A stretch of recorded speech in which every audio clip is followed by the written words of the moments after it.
Let's recapitulate biology. Variation जो है वो एक टॉपिक है हेरिडिटी चैप्टर का। और इसको कैसे एक्सप्लेन करते हैं, जो डेफिनेशन है वेरिएशन की वो कई बार जो हेरिडिटी वर्ड है उसको समझने में बहुत हेल्पफुल होती है। तो वेरिएशन में क्या मतलब है कि difference in the individual of the same species. अब सेम स्पीशीज का मतलब है कि हमने जो सेम स्पीशीज यहाँ पर मेंशन किया है, जितने भी यहाँ पे पिक्चर शो हुआ है, ये हमारी जो स्पीशीज है वो ह्यूमन बीइंग है, राइट। तो सारे के सारे ह्यूमन बीइंग्स हैं।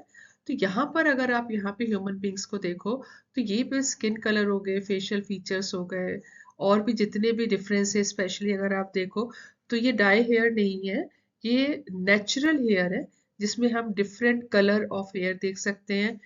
आई का जो कलर है, किसी में कई बार जो फीचर आते हैं वो ब्राउन आई आता है, ब्लू आई आता है, ग्रीन आता है, ग्रे आता है। तो ये जितने भी हैं ये सब वेरिएशन है।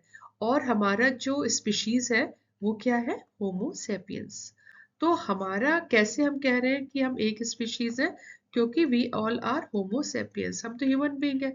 तो ह्यूमन बीइंग में हमारे में या हम और कंट्री में लोगों को देखते हैं तो कुछ ना कुछ वेरिएशन मिलता है। कुछ कंट्रीज में जो आई कलर है वो ब्लू और ग्रीन बहुत होता है, और जो ये हेयर कलर होता है, जैसे इंडिया में तो ब्लैक होता है ज्यादातर, बट एज के साथ ग्रे हो जाते हैं हेयर। बट कई कंट्रीज में ब्राउन हेयर या वाइट हेयर बाई जब बॉर्न होते हैं तभी होता है। सेम आप फीचर्स देखो तो डिफरेंट फीचर्स। तो ये मतलब हुआ, ये डेफिनेशन है वेरिएशन की। वेरिएशन का मतलब क्या हुआ, difference between the individual of the same species. अब इसके लिए, क्योंकि अभी हम 10th क्लास के लिए पढ़ रहे हैं, तो इसके लिए बहुत जरूरी है कि हम देखें कि सेम स्पीशीज का क्या मतलब है। सबसे पहले तो स्पीशीज का आपको पता होगा कि मीनिंग क्या होता है, कि जो भी ऑर्गेनिज्म अपने आप में रिप्रोड्यूस करे to produce a fertile offspring. So जो नेचुरल वे में रिप्रोडक्शन, यहाँ पे सेक्सुअल रिप्रोडक्शन की बात हो रही है, हेरेडिटी चैप्टर में जो भी लिया गया है वो सेक्सुअल रिप्रोडक्शन को फोकस किया गया है। ये सेक्सुअल में भी थोड़े बहुत चेंजेस होते हैं, बट उसको यहाँ पर कम फोकस किया गया है। तो जो ग्रुप ऑफ ऑर्गेनिज्म है जो रिप्रोड्यूस करके आपस में, जो रिप्रोड्यूस करके जो प्रोड्यूस होता है, ऑफ स्प्रिंग जो उनके बच्चे होते हैं उनका same type of the child और ऑफ स्प्रिंग्स आर प्रोड्यूस्ड। जैसे ये है मैमल्स, ये क्लासिफिकेशन शो किया गया है एनिमेलिया का। तो इन्वर्टिब्रेट्स हो गए, पाइसीज हो गया, रेप्टिलिया हो गया, एप्स हो गया, मैमेलिया हो गया, एम्फीबियंस हो गए, ये आपस में कभी भी क्रॉस नहीं कर सकते, रिप्रोड्यूस नहीं कर सकते। रीजन क्या है, ये एक स्पीशीज के नहीं है, तभी इनको अलग अलग क्लासेस में भी डिवाइड किया गया है या फाइलम में डिवाइड किया गया है।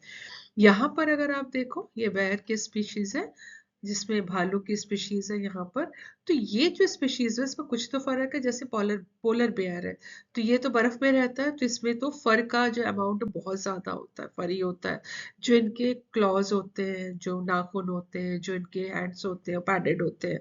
तो यहाँ पर इसमें भी डिफरेंस होता है, जो फॉरेस्ट में होते हैं उनसे बिल्कुल डिफरेंस होता है। तो ब्राउन बेयर हो गया, एशियन ब्लैक बेयर हो गया, तो ये all are of the same species, और they can reproduce among themselves and they can produce their offspring. ये आपस में रिप्रोड्यूस करके ऑफस्प्रिंग, जो फर्टाइल ऑफस्प्रिंग है, फर्टाइल ऑफस्प्रिंग का क्या मतलब है, कि उनके भी ऑफस्प्रिंग्स वो भी रिप्रोड्यूस कर पाए, और उनके भी सेम टाइप के स्पीशीज, मतलब सेम टाइप के बच्चे हो। तो इसका मतलब है कि वो सेम स्पीशीज के हैं। अब ये जैसे क्रॉस कर दिया, अब ये वाला जैसे रोज का एग्जांपल लिया, तो रोज में अगर आप देखो तो डिफरेंट कलर के रोजेस है, right, but they are of same species. तो ये जब यहाँ पर सेम स्पीशीज के हैं, तो इनका कभी भी ऑफस्प्रिंग ये वाला नहीं हो सकता। ये पॉसिबल नहीं है कि ये इसका ऑफस्प्रिंग हो। ऑफस्प्रिंग जो भी होगा इसका सेम टाइप का ऑफस्प्रिंग होगा।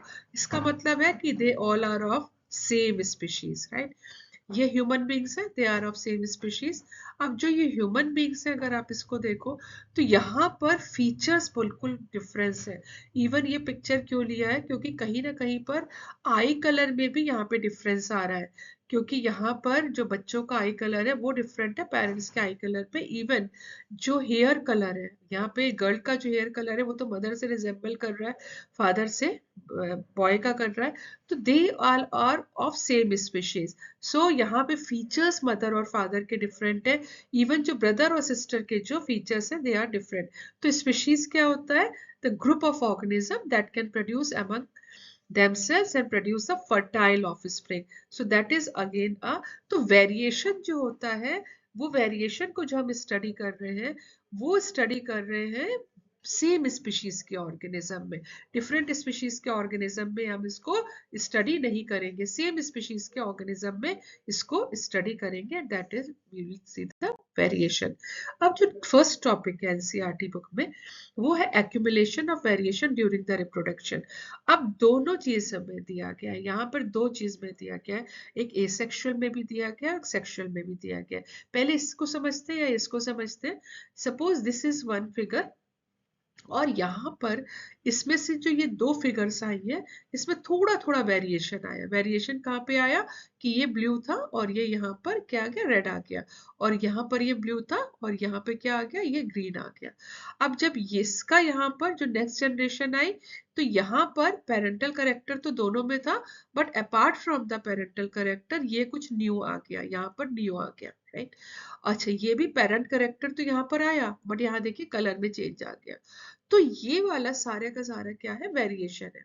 तो यहाँ पर जो ये वाला जो फिगर है ये क्या डिनोट कर रहा है, ये एनसीईआरटी में दिया हुआ है, creation of diversity over succeeded generation. इन्होंने कितनी जनरेशन दिखाई है, पेरेंटल जनरेशन, वन जनरेशन, ये second generation.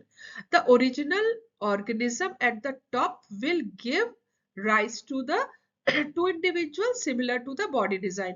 Body design similar है, मतलब अगर ह्यूमन बीइंग है तो ह्यूमन बीइंग ही प्रोड्यूस होगा, तभी fertile offspring of their own kind word use किया था।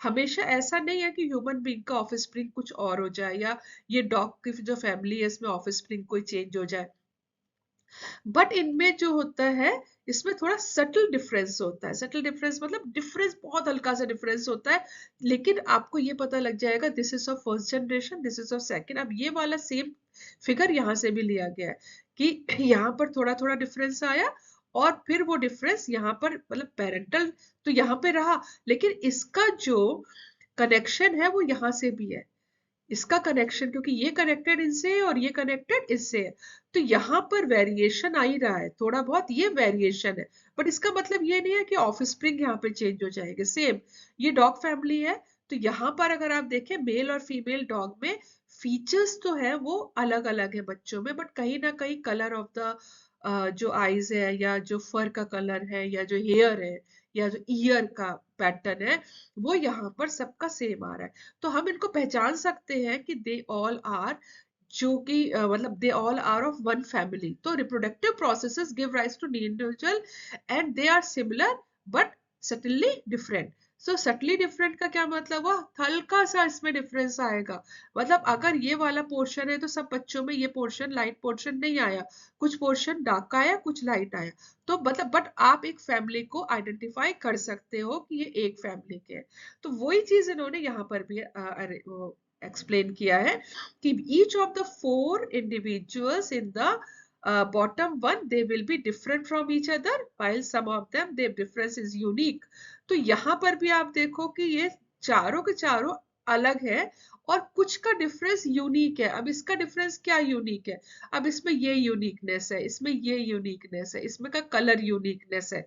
तो ये वाला जो होगा they are different but they are inherited from one another. अब यहाँ वर्ड हमारा यहाँ पर क्या आया कि others will be inherited from their respective parents who are different from each other. इनमें जो है इनहेरिटेंस है, इनहेरिटेंस का क्या मतलब हुआ कि यहाँ पर ट्रांसमिशन ऑफ कैरेक्टर्स हो रहा है। इसका मतलब है कि पेरेंट्स से ऑफस्प्रिंग में सिमिलैरिटी तो है बट फिर भी थोड़ा सा वेरिएशन आ रहा है। इसी का रीजन होता है कि हम अपने पेरेंट्स की एग्जैक्ट कॉपी नहीं है, जैसे हमारे पेरेंट्स होते हैं उसके एग्जैक्ट, बट कुछ फीचर्स हमारे में उनसे आइडेंटिकल होते हैं। तो इसका मतलब ये होता है कि इसको ही हम लोग कहते हैं वेरिएशन, राइट। यहाँ पर accumulation of variation during the reproduction, ये वर्ड हम लोग पढ़ रहे हैं कि variation generation after generation accumulate होता है। और कई बार आप सुनते भी होंगे कि आपका जो फीचर्स को हम अपने ग्रैंड पेरेंट्स से उनको कंपेयर करते हैं कि नानी से फीचर्स मिल रहे हैं, दादी से मिल रहे हैं, दादा की हाइट है, नाना की हाइट एंड सो ऑन। तो ये जो फीचर्स है इसका मतलब है कि वेरिएशन जो है वो एक्यूमुलेट हो रहा है, एक जनरेशन से दूसरे जनरेशन में आ रहा है। मतलब हमारे जो ग्रैंड पेरेंट्स हैं उनसे वेरिएशन पेरेंट्स में आया, पेरेंट्स का वेरिएशन हमारे में आया, हमारा वेरिएशन हमारे बच्चों में आएगा एंड सो ऑन। तो वो एक्युमुलेट हो रहा है और किसी ना किसी जनरेशन में हमारे बच्चे हमारे ग्रैंड पेरेंट्स या हमारे पेरेंट्स को भी रिजेंबल करते हैं। So human beings and number of animals they reproduce sexually, मैंने पहले भी कहा था हेरिडिटी पढ़ रहे हैं हम यहाँ पर, और हमने यहाँ पे सेक्सुअल रिप्रोडक्शन पे फोकस किया है। सेक्सुअल को कंपेयर जरूर किया है कि वेरिएशन क्या एसेक्सुअल में भी आता है कि सिर्फ सेक्सुअल में ही आता है। तो रीजन भी यहाँ पर दिया हुआ है कि एक सेक्सुअल में क्यों आता है, क्यों कम आता है और क्यों नहीं आता है, और सेक्सुअल में क्यों आता है। तो distinct variations is visible against in the variation, और जो मैक्सिमाइज होता चला जाता है, तो एक जनरेशन के दूसरे जनरेशन में वो वेरिएशन बढ़ता चला जाता है। मतलब अगर हम एक, आपने छोटे बच्चे जब छोटे थे क्लासेस में तो आपने फैमिली ट्री बनाया होगा, फैमिली ट्री में हम अपने ग्रैंड पेरेंट्स को लेते हैं from the paternal and maternal, अपने पापा के साइड के भी लेते हैं, मदर साइड के भी लेते हैं, राइट। उसके बाद हम अपने पेरेंट्स को लेते हैं, फिर हम अपने ऑफिस स्प्रिंग्स को लेते हैं, अपने भाई बहनों को लेते हैं। तो आप देखो कि कुछ फीचर्स होते हैं जो हमारे बच्चों के वो हमारे पेरेंट्स या ग्रैंड पेरेंट्स से रिजेंबल करते हैं, तो वो एक्युमुलेट होते चले जाते हैं। यही रूल ऑफ इनहेरिटेंस है। इनहेरिटेंस का क्या मतलब है? इनहेरिटेंस का मतलब है कि हमारे में ट्रांसमिट हो रहा है, इनहेरिट हो रहा है। ट्रांसमिट का मतलब एक जनरेशन से दूसरे जनरेशन में आ रहा है। तो थोड़ा बहुत जो वेरिएशन होता है वो एसेक्सुअल में भी दिखता है, बट सेक्सुअल में बहुत दिखता है। रीजन क्या होता है? क्योंकि यहाँ पे फादर और mother half of number of chromosomes contribute करते हैं। मतलब हाफ नंबर ऑफ क्रोमोसोम्स ओवा के और half number of chromosome sperm में। और जब एग जाइगोट बनता है तो यहाँ पे नंबर रिटेन हो जाता है, ऑफस्प्रिंग उसी से बनता है। इसका मतलब है कि half number of chromosome, half of the variation हम अपने, कुछ वेरिएशन हमारे पेरेंट्स से आ रहा है, हमारे पेरेंट्स से वेरिएशन आ रहा है तो फादर का फादर साइड से आएगा, मतलब हमारे पैटर्नल ग्रैंड पेरेंट्स से आएगा। यहाँ पर मदर का हमारा मैटरनल ग्रैंड पेरेंट्स से आएगा, उनके भी ग्रेट ग्रैंड पेरेंट्स से आएगा। तो वो एक्युमुलेट होता जा रहा है और वो फीचर्स किसमें आ रहे हैं? एक ऑफस्प्रिंग जो बनेगा। और जहां अगर हम इसको देखें, दो का एग्जांपल लिया है, एक अमीबा का आपने पढ़ा है, एक बैक्टीरिया का पढ़ा है। इसमें देखो कि थोड़ा बहुत तो वेरिएशन ऑफ स्प्रिंग्स में शेप में या मिल जाएगा, पर बहुत ही कम मिलता है यहाँ पर। रीजन क्या होता है कि जो less of the variation is needed, तो क्योंकि इसमें एक ही इंडिविजुअल इन्वॉल्व है, यहाँ पर एक सिंगल इंडिविजुअल इन्वॉल्व है, यहाँ पे दो इंडिविजुअल इन्वॉल्व है। दूसरा क्या होता है कि ये जेनेटिकली सिमिलर है, सिंगल है तो इसका तो जेनेटिकल मेकअप मतलब क्रोमोसोम सेम है। यहाँ पर क्या है कि दो यहाँ पर पेरेंट्स इन्वॉल्व है, तो इसमें तो डिफरेंट होगा। ये जो होता है, जो सेक्सुअल रिप्रोडक्शन होता है, इसमें जो वेरिएशन आता है ये इवोल्यूशन में, इवोल्यूशन का मतलब होता है सर्वाइवल के लिए, न्यू स्पीशीज के फॉर्मेशन के लिए भी बहुत जरूरी होता है। अब इसमें माइटोटिक सेल डिवीजन होता है। माइटोटिक सेल डिवीजन का क्या मीनिंग है यहाँ पर कि ये वाला जो सेल है, इसका जो ये न्यूक्लियस है, अब ये वाला अगर इसको देखें तो यहाँ पर क्या होगा कि ये वाला ही जो न्यूक्लियस है यही कट जाएगा, मतलब बीच में इसी को डिवाइड हो रहा है। तो यहाँ पर कहीं पर भी नया कुछ नहीं बन रहा, ये हमारा माइटोटिक सेल डिवीजन है। यहाँ पर मियोसिस चल रहा है। मियोसिस का क्या मतलब होगा कि नंबर ऑफ जो क्रोमोसोम है वो पहले अगर 2n थे तो पहले n होंगे, और उसके बाद क्या होगा, फिर यहाँ पर nn, मतलब डिप्लॉइड से हैप्लॉइड जा रहे हैं नंबर ऑफ क्रोमोसोम। तो यहाँ पर फॉर्मेशन ऑफ मियोसिस, और जब यहाँ पर जाइगोट बन जाता है, जाइगोट बनने का मतलब है ये 2n नंबर ले लेता है, उसके बाद ये जो होता है ये माइटोसिस चलता है। तो ये वाला अगर ये यहाँ तक तो मियोसिस चलता है और यहाँ के बाद माइटोसिस चलता है। तो यहाँ पर दोनों तरह के जो रिप्रोडक्शन है वो यहाँ पे इन्वॉल्व है, राइट। लेकिन अगर एसेक्सुअल देखें तो उसमें सिर्फ माइटोसिस रिप्रोडक्शन ही इन्वॉल्व है, मियोसिस वहां पे इन्वॉल्व नहीं है। और यही रीजन है, यहाँ पर एक चीज और यहाँ पे मेंशन है कि ये क्या करता है, इवोल्यूशन के प्रोसेस में बहुत हेल्प करता है। और इसमें इवोल्यूशन के प्रोसेस में मतलब इस सर्वाइवल, अगर इवोल्यूशन होता है, कुछ वेरिएशन आता है, तो उसको एनवायरमेंटल जो अडेप्टेशन होता है, एनवायरमेंट के में जो चेंजेस आते हैं उसको अडेप्ट करना बहुत ईजी रहता है। तो ये भी यहाँ पे वेरिएशन की एक क्वालिटी होती है कि दे विल अडेप्ट दैट। अब वेरिएशन 3 टाइप्स का यहाँ पर मेंशन है कि कितने तरह के वेरिएशन होते हैं। तो depending on the nature of the variation, the different individuals are of different advantage. जैसे inheritable, genetic variation क्या होता है, inherited, जो पेरेंट्स से हमको मिला है। तो यहाँ पर जो इसके एग्जाम्पल्स हैं वो क्या है, जैसे आई कलर हो गए, हेयर कलर हो गया, स्किन कलर हो गया, they all are inherited from the parents. अब ये एनवायरमेंटल वेरिएशन क्या होता है, जो इनहेरिटेड नहीं है और वो एनवायरमेंटल से कॉज हुआ है। जैसे स्कार आ गया, स्कार का क्या मतलब हो गया कि कोई भी जैसे हैंड है या कोई भी प्रोसेस है, यहाँ पर कोई स्कार आ गया या आपके कट लग गया, आपकी चोट लग गई, तो चोट लग गई उसका एक यहाँ पे दाग सा आ गया, या फिर आपने कोई टैटू बनवा लिया, ये सारे के सारे जो होते हैं परमानेंट नहीं होते, they are not inherited and they are known as environmental. But कुछ ऐसे भी होते हैं जो both they are genetic and environmental, मतलब पहले ये डिसाइडेड रहता है कि what type of the genetic makeup we will have. मतलब अगर हमारी पेरेंट्स की कुछ हाइट है तो हमारे पेरेंट्स की हाइट तो यहाँ पर रहेगी, या नॉर्मल एक बॉडी वेट यहाँ पे रहेगा। बट समटाइम्स जो हाइट और वेट है वो एनवायरमेंटल, जैसे ओबीस हो जाते हैं, ओबेसिटी हो जाती है, मोटे हो जाते हैं या बहुत पतले हो जाते हैं, तो ये तो एनवायरमेंटल आ जाएगा क्योंकि ये जेनेटिकल नहीं है। ये तो आपकी जो फूड हैबिट्स है, और आपके ने अगर जिम ज्वाइन किया है, एक्सरसाइज किया है, तो आपकी हाइट थोड़ी सी बढ़ जाएगी। तो ये जितने भी हैं ये वाली पॉसिबिलिटी होती है। तो वेरिएशन या तो इनहेरिटेबल होते हैं या एनवायरमेंटल होते हैं, जो कि एनवायरमेंटल तो परमानेंट नहीं होते, जो इनहेरिटेबल होते हैं ये परमानेंट होते हैं। और ये जो इनहेरिटेबल वेरिएशंस होते हैं, यही नेक्स्ट जनरेशन में इसी पे मेंटल जो हेरिडिटी है वो डिपेंड करता है। और कुछ क्या होता है, जेनेटिकल और एनवायरमेंटल दोनों होते हैं। तो this is about the variation.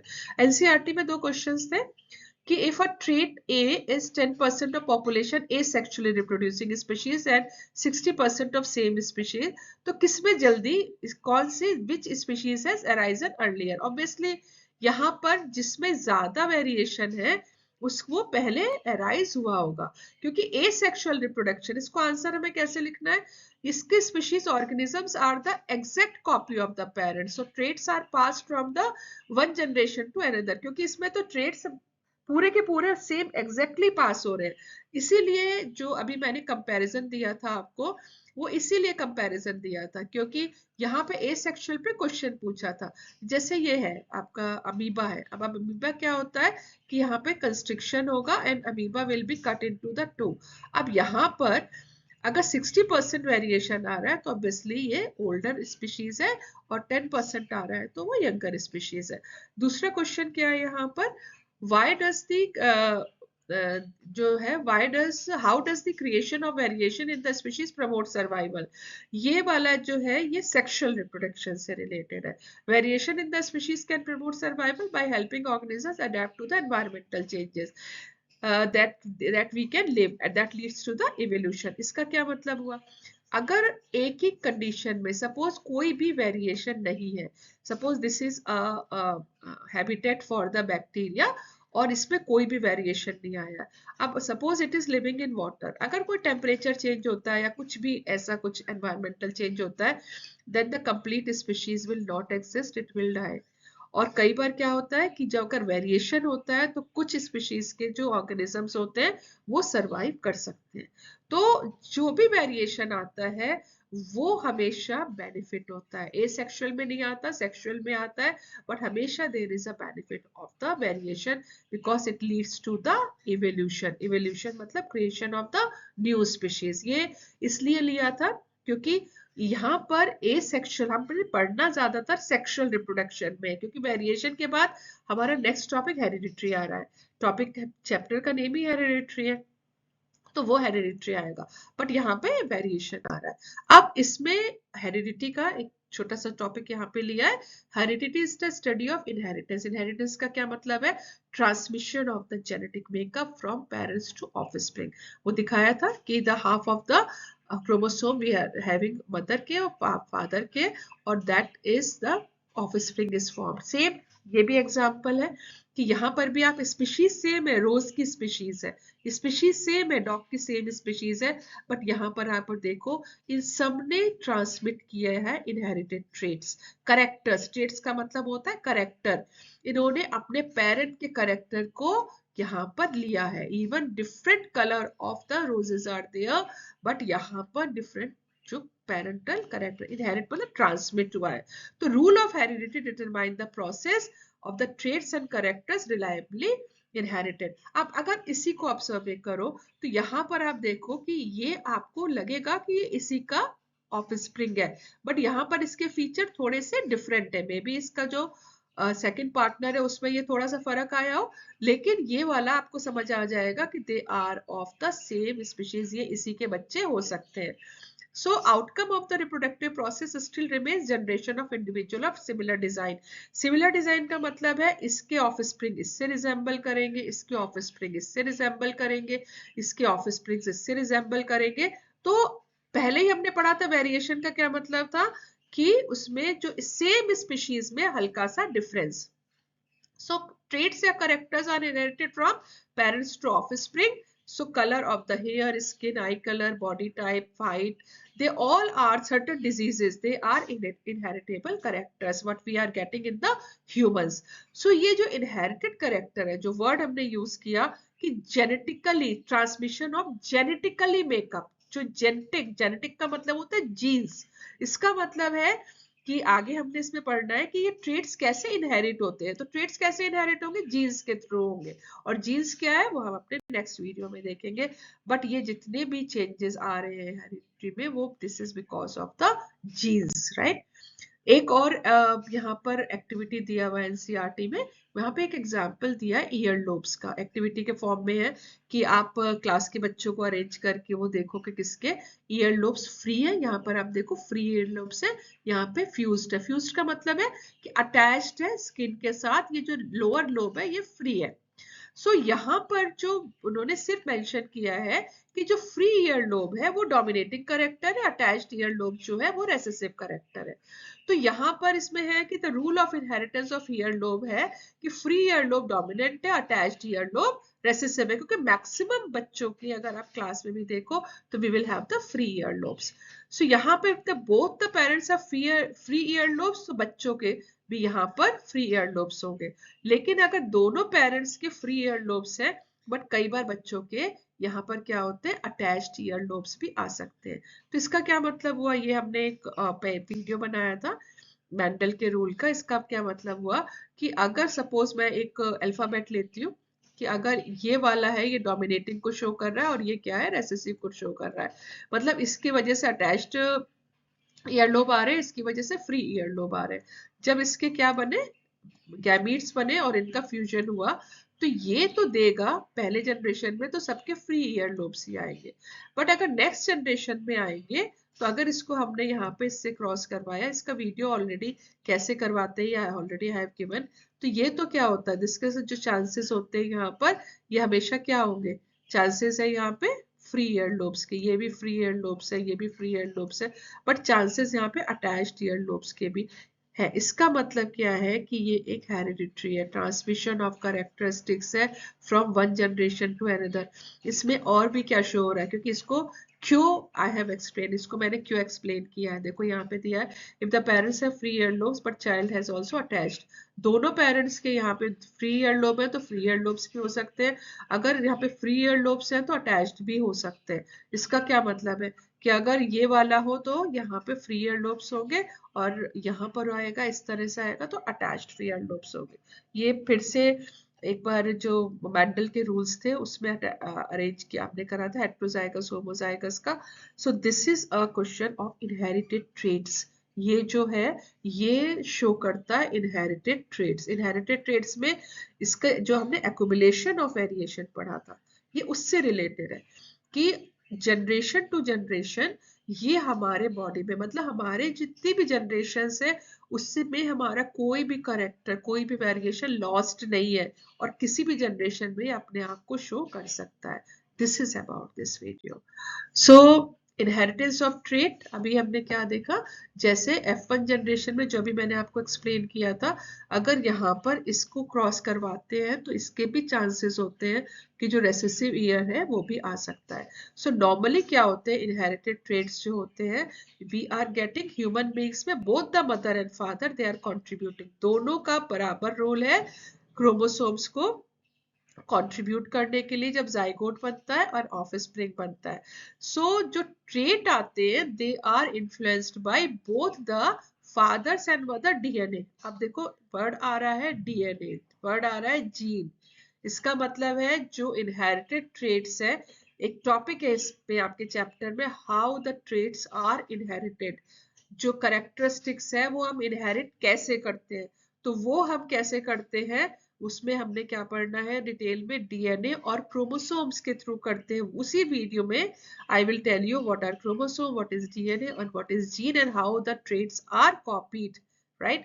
So each trait जो होते हैं, जो भी करेक्टर आता है बच्चे में, वो two version of the parents, मतलब two version in each child, हर बच्चे में जो वर्जन होता है वो मदर और फादर दोनों का होता है। और यही रीजन है कि अगर दोनों पेरेंट्स के फ्री ईयर लोब्स थे तभी भी अटैच ईयर लोब की प्रोबेबिलिटी है, क्योंकि वो जो वेरिएशन है वो एक्यूमुलेट हुआ है, राइट।